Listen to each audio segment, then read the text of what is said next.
ಏನಿರುತ್ತೆ ಗೊತ್ತಾ, ಅವ್ರಿಗೇನು ಆರಾಮಾಗಿದ್ದಾರೆ ಏನಪ್ಪ, ಇಲ್ಲ. ಎಲ್ಲರ ಬೆನ್ನ ಹಿಂದೆ ಒಂದು ಕಥೆ ಇರುತ್ತೆ, ಒಂದು ಕಷ್ಟ ಇರುತ್ತೆ.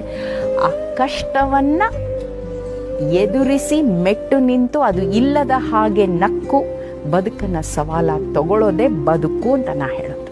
ಇಷ್ಟು ವರ್ಷದ ಇದರಲ್ಲಿ ಕಂಡುಕೊಂಡ 3-4 ಸತ್ಯಗಳು. ಜೀವನ ಒಂದು ನಿತ್ಯೋತ್ಸವ. ಈ ಹಾಡೋದು ಒಂದು ಸಂಭ್ರಮ, ಹೂ ಅರಳೋದು ಒಂದು ಸಂಭ್ರಮ. ಅದನ್ನು ನೋಡುವ ದೃಷ್ಟಿ ನಮಗೆ ಬರಬೇಕು. ಒಂದು ಇಷ್ಟು ಕೋಟಿ ಜನ ಇದ್ದಾರೆ ಅಂದರೆ ಅಷ್ಟು ಕೋಟಿ ಮನಸ್ಸುಗಳಿರುತ್ತೆ, ಅಷ್ಟು ಕೋಟಿ ಆಸೆ ಆಕಾಂಕ್ಷೆಗಳು, ಪರ ವಿರೋಧ ನಿಲುವುಗಳಿರುತ್ತೆ. ನಿಮ್ಗೆ ಸರಿ ಹೋದರೆ ಒಪ್ಕೊಳ್ಳಿ, ಸರಿ ಹೋದರೆ ಬಿಟ್ಟು ಹಾಕಿ ಆ್ಯಂಡ್ ನಗಣ. ಇದಿಷ್ಟು ನಾನು ತುಂಬ ನೇರವಾಗಿ ಕಲ್ತಿದ್ದು.